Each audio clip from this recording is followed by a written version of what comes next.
It is a strategic defeat for the United States. Contradictions will emerge between the Taliban and these jihadi groups like the Lashkar and the JAISH. It depends on how the Chinese would define their interests in Afghanistan.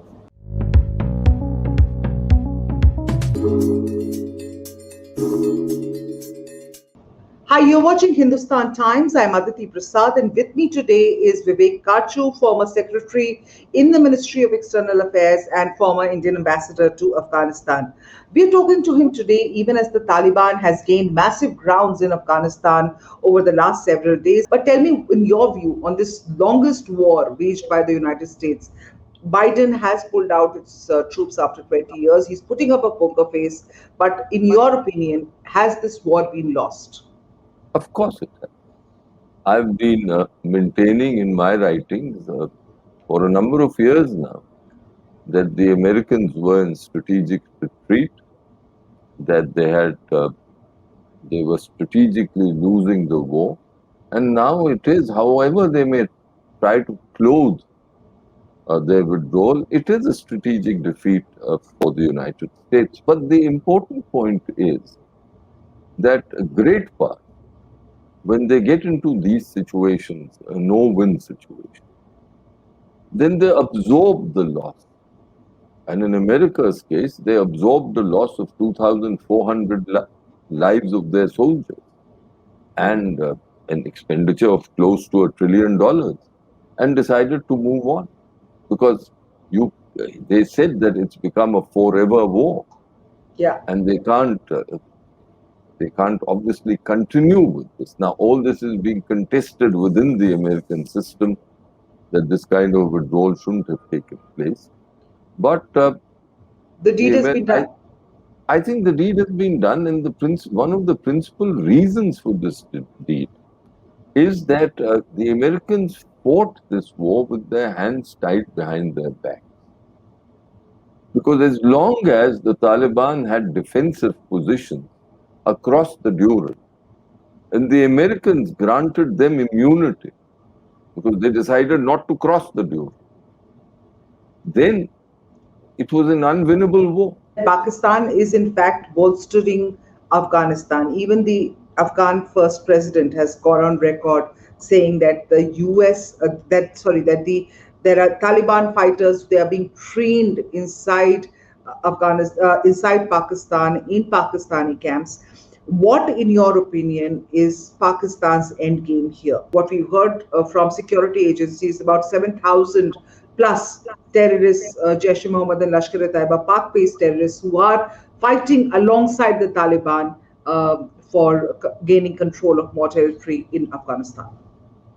Look, my own impression is that even if they are fighting now, and I don't doubt our security agencies,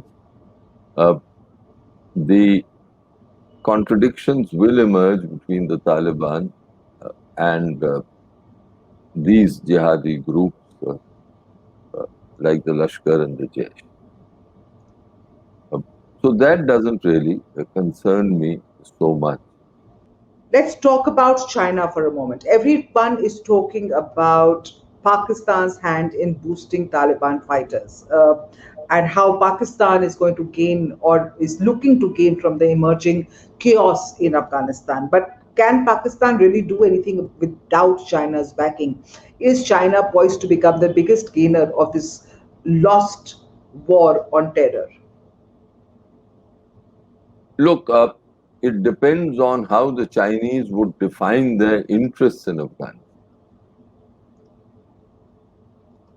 One aspect of that interest is the utilization of Afghan natural resources, which are locked up in the Hindu Kush.